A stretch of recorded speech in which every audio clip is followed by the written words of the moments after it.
ಹರೇ ಕೃಷ್ಣ. ಎಲ್ಲ ಕೇಳುಗರಿಗೂ ಶ್ರೀಮದ್ ಭಾಗವತದ ಅಧ್ಯಯನಕ್ಕೆ ಸ್ವಾಗತ. ಭಗವಂತನ ಆದೇಶಕ್ಕೆ ಅನುಗುಣವಾಗಿ ಬ್ರಹ್ಮದೇವನು ಕಠಿಣ ತಪಸ್ಸನ್ನು ಆಚರಿಸಿದನು. ನಂತರ ಭಗವಂತನ ಅನುಗ್ರಹದಿಂದಾಗಿ ಬ್ರಹ್ಮದೇವನಿಗೆ ವೈಕುಂಠಲೋಕದ ದರ್ಶನವಾಯಿತು. ಭಗವಂತನನ್ನು ಕುರಿತಾಗಿ ಬ್ರಹ್ಮದೇವನು ಈ ರೀತಿಯಾಗಿ ನುಡಿಯುತ್ತಾನೆ: ಎಲೆ ದೇವೋತ್ತಮ ಪರಮಪುರುಷನೇ, ನೀನು ಪ್ರತಿಯೊಬ್ಬ ಜೀವಿಯ ಹೃದಯದಲ್ಲಿ ಪರಮ ನಿರ್ದೇಶಕನಾಗಿ ಉಪಸ್ಥಿತನಾಗಿದ್ದೀಯೆ. ನಿನ್ನ ಸರ್ವೋಚ್ಚ ಬುದ್ಧಿಮತ್ತೆಯಿಂದ ಯಾವುದೇ ಅಡಚಣೆಯಿಲ್ಲದೆ ಸಕಲ ಪ್ರಯತ್ನಗಳನ್ನೂ ನೀನು ತಿಳಿದಿರುವಿ. ಆದರೂ ಎಲೈ ಸ್ವಾಮಿಯೇ, ದಯವಿಟ್ಟು ನನ್ನ ಆಸೆ ಆಕಾಂಕ್ಷೆಗಳನ್ನು ಈಡೇರಿಸು ಎಂದು ನಾನು ನಿನ್ನಲ್ಲಿ ಪ್ರಾರ್ಥಿಸುತ್ತಿದ್ದೇನೆ. ನೀನು ದಿವ್ಯರೂಪಿಯಾಗಿದ್ದರೂ ಐಹಿಕ ರೂಪ ಧರಿಸುವೆ. ನಿನಗೆ ಐಹಿಕ ರೂಪವಿಲ್ಲದಿದ್ದರೂ ಅಂತಹ ರೂಪವನ್ನು ಹೇಗೆ ತಾಳುವೆ ಎಂಬುದನ್ನು ನನಗೆ ದಯವಿಟ್ಟು ತಿಳಿಸುವಂತಹವನಾಗು. ನೀನು ಲಯ, ಸೃಷ್ಟಿ, ಧಾರಣೆ ಮತ್ತು ನಿರ್ವಹಣೆಗಳಿಗಾಗಿ ಸಂಯೋಗ ಮತ್ತು ಪರಿವರ್ತನೆಗಳ ಕ್ರಮದಲ್ಲಿ ಹೇಗೆ ವಿವಿಧ ಶಕ್ತಿಗಳನ್ನು ಪ್ರಕಟಿಸುತ್ತೀಯೇ ಎಂಬುದನ್ನು ದಯವಿಟ್ಟು ನನಗೆ ತಿಳಿಸು. ಜೇಡರ ಹುಳು ತನ್ನ ಸ್ವಂತ ಶಕ್ತಿಯಿಂದ ಹೇಗೆ ತನ್ನನ್ನೇ ಆವರಿಸಿಕೊಳ್ಳುವುದೋ ಹಾಗೆ ನೀನು ಪ್ರೀತಿಸುತ್ತೀಯೆ. ನಿನ್ನ ಸಂಕಲ್ಪವು ಅಮೋಘವಾದದ್ದು.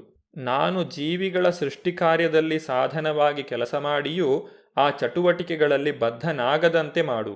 ನಾನು ನಾನಾ ಬಗೆಯ ಜೀವಿಗಳ ಸೃಷ್ಟಿಯಲ್ಲಿ ನಿರತನಾಗಿರುತ್ತೇನೆ ಮತ್ತು ನಿನ್ನ ಸೇವೆಯಲ್ಲಿ ನಿರತನಾಗಿರುತ್ತೇನೆ. ನನ್ನಲ್ಲಿ ಚಿತ್ತಕ್ಷೋಭೆ ಇರುವುದಿಲ್ಲ. ಆದರೆ ಇವೆಲ್ಲವೂ ನಾನೇ ಪರಮಪ್ರಭುವೆಂಬ ಅಹಂಕಾರವನ್ನು ನನ್ನಲ್ಲಿ ಮೂಡಿಸದೇ ಇರಲಿ ಎಂದು ಪ್ರಾರ್ಥಿಸುತ್ತೇನೆ. ಬ್ರಹ್ಮದೇವನ ಪ್ರಾರ್ಥನೆಯಿಂದ ಸುಪ್ರೀತನಾದಂತಹ ಭಗವಂತನು ಈಗ ಬ್ರಹ್ಮದೇವನಿಗೆ ಉಪದೇಶವನ್ನು ನೀಡುತ್ತಾನೆ. ದೇವೋತ್ತಮ ಪರಮಪುರುಷನು ನುಡಿದನು: ಧರ್ಮಗ್ರಂಥಗಳಲ್ಲಿ ವರ್ಣಿತವಾಗಿರುವ ನನ್ನನ್ನು ಕುರಿತ ಜ್ಞಾನವು ಅತ್ಯಂತ ರಹಸ್ಯವಾದದ್ದು. ಅದನ್ನು ಭಕ್ತಿ ಸೇವೆಯೊಂದಿಗೆ ಸಾಕ್ಷಾತ್ಕರಿಸಿಕೊಳ್ಳಬೇಕು. ಅದಕ್ಕೆ ಅಗತ್ಯವಾದ ಸಾಧನ ವಿಧಾನಗಳನ್ನು ನಾನು ಇಲ್ಲಿ ವಿವರಿಸಿದ್ದೇನೆ. ನೀನು ಲಕ್ಷ್ಯವಿಟ್ಟು ಅದನ್ನು ಗ್ರಹಣ ಮಾಡು. ಬ್ರಹ್ಮನು ಬ್ರಹ್ಮಾಂಡದಲ್ಲಿ ಭಗವಂತನ ಸರ್ವಶ್ರೇಷ್ಠ ಭಕ್ತನಾಗಿದ್ದಾನೆ. ಆದ್ದರಿಂದಲೇ ದೇವೋತ್ತಮ ಪರಮಪುರುಷನು ತನ್ನ 4 ಮಹತ್ವದ ಹೇಳಿಕೆಗಳಲ್ಲಿ ಬ್ರಹ್ಮನ 4 ಮುಖ್ಯ ಪ್ರಶ್ನೆಗಳಿಗೆ ಉತ್ತರಿಸಿದನು. ಅವು ಚತುಶ್ಲೋಕಗಳಲ್ಲಿ ಮೂಲ ಭಾಗವತವೆಂದೇ ಪ್ರಸಿದ್ಧವಾಗಿವೆ. ಬ್ರಹ್ಮನ ಪ್ರಶ್ನೆಗಳು ಹೀಗಿದ್ದವು: ಮೊದಲನೆಯದು, ಲೌಕಿಕ ಮತ್ತು ಪಾರಮಾರ್ಥಿಕಗಳೆರಡರಲ್ಲಿ ಭಗವಂತನ ರೂಪ ಯಾವ ರೀತಿಯದು?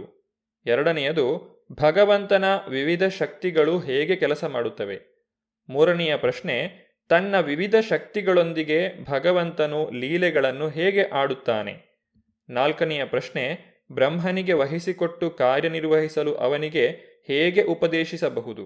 ಭಗವಂತನು ತನ್ನ ಮಾತನ್ನು ಮುಂದುವರಿಸಿ ಈ ರೀತಿಯಾಗಿ ನುಡಿಯುತ್ತಾನೆ: ನನ್ನ ಸಕಲಾಂಶವು, ಅಂದರೆ ನನ್ನ ಸಾಕ್ಷಾತ್ ಶಾಶ್ವತ ರೂಪ, ದಿವ್ಯ ಅಸ್ತಿತ್ವ, ವರ್ಣ, ಗುಣಗಳು ಮತ್ತು ಕಾರ್ಯಗಳು ಇವೆಲ್ಲವೂ ನನ್ನ ನಿರ್ವ್ಯಾಜ ಅನುಗ್ರಹದಿಂದಾಗಿ ನಿನ್ನೊಳಗೆ ನಿಜ ಸಾಕ್ಷಾತ್ಕಾರದಿಂದ ಜಾಗೃತಗೊಳ್ಳಲಿ. ದೇವೋತ್ತಮ ಪರಮಪುರುಷನ ಜ್ಞಾನದ ಗಹನತೆಯನ್ನು ಅರ್ಥ ಮಾಡಿಕೊಳ್ಳುವುದರ ಮೂಲಕ ವ್ಯಕ್ತಿಯು ಭಗವಂತನ ಅನುಗ್ರಹವನ್ನು ಪಡೆಯಲು ಸಾಧ್ಯ.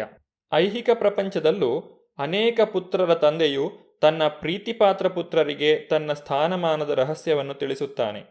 ತಂದೆಯು ತಾನು ಯೋಗ್ಯನೆಂದು ಭಾವಿಸುವ ಪುತ್ರನಿಗೆ ರಹಸ್ಯವನ್ನು ತಿಳಿಸುತ್ತಾನೆ. ಸಮಾಜದಲ್ಲಿ ಪ್ರಮುಖವಾದ ವ್ಯಕ್ತಿಯನ್ನು ಅವನ ದಯೆಯಿಂದಲೇ ಗುರುತಿಸಲಾಗುವುದು. ಅಂತೆಯೇ ಭಗವಂತನನ್ನು ತಿಳಿಯಲು ಯಾರೊಬ್ಬರೂ ಭಗವಂತನಿಗೆ ಬಹಳ ಪ್ರಿಯನಾಗಿರಬೇಕು. ಭಗವಂತನು ಅಪರಿಮಿತನು. ಅವನನ್ನು ಯಾರೂ ಸಂಪೂರ್ಣವಾಗಿ ತಿಳಿಯಲಾರರು. ಆದರೆ ಭಗವಂತನ ದಿವ್ಯ ಪ್ರೇಮ ಸೇವೆಯಲ್ಲಿ ಸಾಧಿಸುವ ಪ್ರಗತಿಯಿಂದ ಅವನನ್ನು ಅರಿಯಲು ಯಾರೇ ಆಗಲಿ ಅರ್ಹರಾಗುವುದು ಸಾಧ್ಯ. ಭಗವಂತನು ಬ್ರಹ್ಮನಿಂದ ಸಂಪೂರ್ಣವಾಗಿ ಸಂತುಷ್ಟನಾಗಿರುವುದನ್ನು ನಾವು ಇಲ್ಲಿ ಕಾಣಬಹುದು. ಆದ್ದರಿಂದಲೇ ಅವನು ಬ್ರಹ್ಮನಿಗೆ ತನ್ನ ದಿವ್ಯ ಪ್ರೇಮ ಸೇವೆಯನ್ನು ದಯಪಾಲಿಸಿದನು.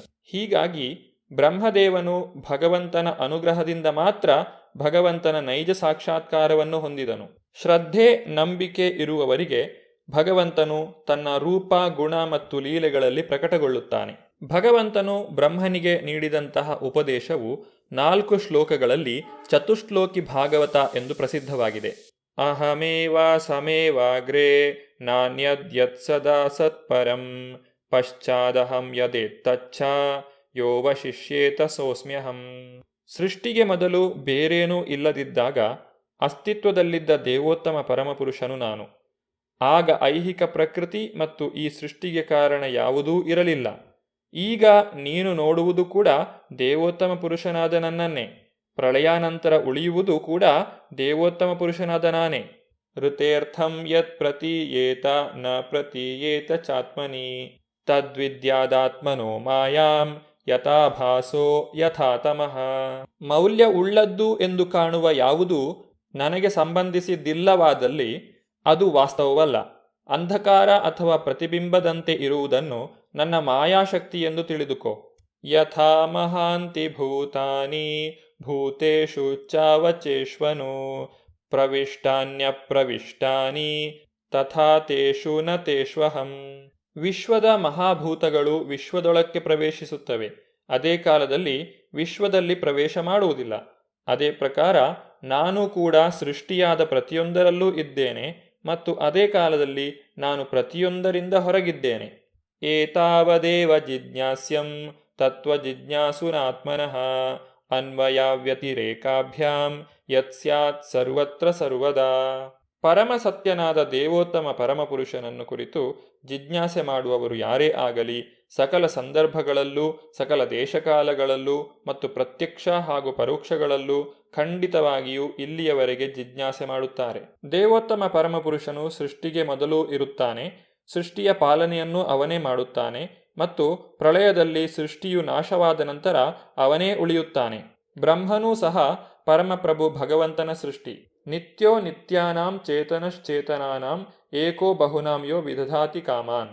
ಸೃಷ್ಟಿಕರ್ತ ನಾನು ಮತ್ತು ಸೃಷ್ಟಿಗೊಂಡ ನಾನು ಇವೆರಡು ಗುಣಾತ್ಮಕವಾಗಿ ಒಂದೇ ಎಂದು ವೇದಗಳಲ್ಲಿ ಒಪ್ಪಿಕೊಳ್ಳಲಾಗಿದೆ.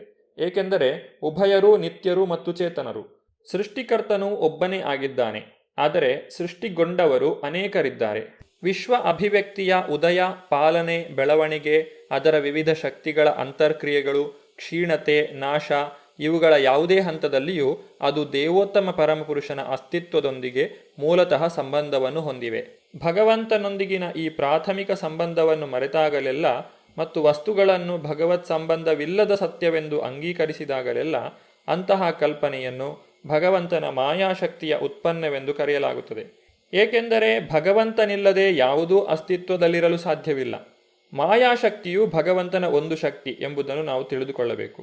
ಸಕಲವನ್ನೂ ಭಗವಂತನ ಸಂಬಂಧದೊಂದಿಗೆ ಜೋಡಿಸುವ ಸೂಕ್ತ ಸಿದ್ಧಾಂತವನ್ನು ಯೋಗಮಾಯ ಅಥವಾ ಸಂಯೋಗ ಶಕ್ತಿ ಎಂದು ಕರೆಯಲಾಗಿದೆ ಮತ್ತು ಭಗವಂತನ ಸಂಬಂಧದಿಂದ ಯಾವುದೇ ವಸ್ತುವನ್ನು ಬೇರ್ಪಡಿಸುವ ತಪ್ಪು ಕಲ್ಪನೆಯನ್ನು ದೈವಿ ಮಾಯಾ ಅಥವಾ ಮಹಾಮಾಯ ಎಂದು ಕರೆಯಲಾಗುತ್ತದೆ. ಎರಡು ಮಾಯೆಗಳು ಭಗವಂತನೊಂದಿಗೆ ಸಂಬಂಧವನ್ನು ಹೊಂದಿವೆ, ಏಕೆಂದರೆ ಭಗವಂತನೊಂದಿಗೆ ಸಂಬಂಧವಿಲ್ಲದೆ ಯಾವುದೂ ಅಸ್ತಿತ್ವದಲ್ಲಿರಲು ಸಾಧ್ಯವಿಲ್ಲ. ಆದ್ದರಿಂದ ಭಗವಂತನೊಂದಿಗೆ ಸಂಬಂಧಗಳನ್ನು ಬೇರ್ಪಡಿಸುವ ತಪ್ಪು ಕಲ್ಪನೆಯು ಮಿಥ್ಯೆಯಲ್ಲ, ಆದರೆ ಭ್ರಮಾತ್ಮಕವಾದದ್ದು. ಒಂದನ್ನು ಮತ್ತೊಂದೆಂದು ತಪ್ಪಾಗಿ ತಿಳಿಯುವುದನ್ನು ಮಾಯೆ ಎಂದು ಕರೆಯಲಾಗಿದೆ. ಉದಾಹರಣೆಗೆ, ಹಗ್ಗವನ್ನು ಹಾವೆಂದು ಒಪ್ಪಿಕೊಳ್ಳುವುದು ಮಾಯೆ, ಆದರೆ ಹಗ್ಗ ಮಿಥ್ಯೆಯಲ್ಲ. ಹಗ್ಗವು ಮಾಯಾಚ್ಛಾದಿತ ವ್ಯಕ್ತಿಯ ಮುಂದೆ ಇರುವುದರಿಂದ ಅದು ಸರ್ವಥಾ ಮಿಥ್ಯೆಯಲ್ಲ, ಆದರೆ ಅಂಗೀಕಾರವು ಮಾಯೆ. ಆದ್ದರಿಂದ ಈ ಐಹಿಕ ಉದ್ಭೂತಿಯನ್ನು ಭಗವಂತನ ಶಕ್ತಿಯಿಂದ ಬೇರೆಯಾಗಿ ಅಂಗೀಕರಿಸುವ ತಪ್ಪು ಕಲ್ಪನೆಯು ಮಾಯೆ, ಆದರೆ ಅದು ಮಿಥ್ಯೆಯಲ್ಲ.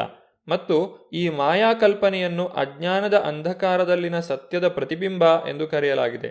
ಭಗವಂತನೇ ಇಲ್ಲಿ ತಿಳಿಸಿರುವಂತೆ ಯಾವುದೇ ವಸ್ತುವು ಭಗವಂತನ ಶಕ್ತಿಯ ಉತ್ಪನ್ನವಲ್ಲವೆಂದು ಪ್ರತ್ಯಕ್ಷವಾಗಿ ಕಂಡುಬರುವುದೋ ಅದು ಮಾಯೆ. ಜೀವಿಯು ರೂಪರಹಿತ ಅಥವಾ ಪರಮಪ್ರಭು ಭಗವಂತನು ರೂಪರಹಿತ ಎಂದು ತಿಳಿದುಕೊಳ್ಳುವುದು ಮಾಯೆಯೇ ಆಗಿದೆ. ಅರ್ಜುನನ ಮುಂದೆ ರಣರಂಗದಲ್ಲಿರುವ ಯೋಧರು ಸ್ವತಃ ಅರ್ಜುನ ಹಾಗೂ ಭಗವಂತ ಕೂಡ ಪೂರ್ವದಲ್ಲಿ ಅಸ್ತಿತ್ವದಲ್ಲಿದ್ದವರು. ಅವರು ಕುರುಕ್ಷೇತ್ರ ಯುದ್ಧಭೂಮಿಯಲ್ಲಿ ಇದ್ದಾರೆ ಮತ್ತು ಇವರೆಲ್ಲ ಈಗಿನ ದೇಹಾಂತ್ಯದ ನಂತರ ಹಾಗೂ ಐಹಿಕ ಅಸ್ತಿತ್ವದ ಬಂಧನಗಳಿಂದ ಮುಕ್ತರಾದ ನಂತರವೂ ವೈಯಕ್ತಿಕ ಲಕ್ಷಣಗಳುಳ್ಳ ವ್ಯಕ್ತಿಗಳಾಗಿ ಭವಿಷ್ಯದಲ್ಲೂ ಮುಂದುವರಿವರು ಎಂದು ಭಗವದ್ಗೀತೆಯಲ್ಲಿ ಶ್ರೀಕೃಷ್ಣನು ತಿಳಿಸಿದ್ದಾನೆ. ಸಕಲವೂ ಪರಮಪುರುಷನಿಂದ ಜನಿಸಿದವು ಎಂಬುದನ್ನು ವೇದಾಂತ ಸೂತ್ರದ ಆರಂಭದಲ್ಲಿಯೇ ದೃಢಪಡಿಸಲಾಗಿದೆ. ಸೃಷ್ಟಿಕರ್ತನಾದಂತಹ ಬ್ರಹ್ಮದೇವನು ಭಗವಂತನ ಶಕ್ತಿಯಿಂದ ಹುಟ್ಟಿದನು. ಎಲ್ಲ ಜೀವಿಗಳು ಭಗವಂತನ ಶಕ್ತಿಯಿಂದ ಬ್ರಹ್ಮನ ನಿಯೋಗದ ಮೂಲಕ ಜನಿಸಿದವರು. ಭಗವಂತನ ಸಂಬಂಧವಿಲ್ಲದೆ ಯಾರಿಗೂ ಯಾವ ರೀತಿಯ ಅಸ್ತಿತ್ವವೂ ಇಲ್ಲ. ವ್ಯಕ್ತಿಯ ಸ್ವಾತಂತ್ರ್ಯವು ನಿಜವಾದ ಸ್ವಾತಂತ್ರ್ಯವಲ್ಲ, ಆದರೆ ಅದು ಪರಮಚೇತನ ಭಗವಂತನಲ್ಲಿರುವ ಸ್ವಾತಂತ್ರ್ಯದ ಪ್ರತಿಬಿಂಬವಷ್ಟೇ. ಬದ್ಧಾತ್ಮರು ತಾವು ಪರಮ ಸ್ವತಂತ್ರರೆಂದು ಹೇಳುವುದು ಮಾಯೆ. ಭಗವಂತನು ಎಲ್ಲ ಉಗಮಗಳ ಮೂಲ ಆಕರವಾಗಿದ್ದು ಸೃಷ್ಟಿ, ಸ್ಥಿತಿ, ಲಯ ಹೊಂದುವ ಪ್ರತಿಯೊಂದು ಭಗವಂತನ ಶಕ್ತಿಯಿಂದಲೇ ಅಸ್ತಿತ್ವದಲ್ಲಿರುತ್ತದೆ. ಇದನ್ನರಿತ ವಿವೇಕಿಯೂ ವಿದ್ವಾಂಸನೂ ಆದ ವ್ಯಕ್ತಿಯು ಭಗವಂತನ ಪರಿಶುದ್ಧ ಭಕ್ತನಾಗುತ್ತಾನೆ. ಭಗವಂತನ ದಿವ್ಯ ಪ್ರೇಮ ಸೇವೆಯಲ್ಲಿ ತೊಡಗಿರುತ್ತಾನೆ. ಭಗವಂತನು ಬ್ರಹ್ಮದೇವನಿಗೆ ಉಪದೇಶಿಸಿದ ಚತುಶ್ಲೋಕಿ ಭಾಗವತದ ಅರ್ಥವನ್ನು ನಾವು ಮುಂದಿನ ಸಂಚಿಕೆಯಲ್ಲಿ ನೋಡೋಣ. ಧನ್ಯವಾದಗಳು. ಹರೇ ಕೃಷ್ಣ.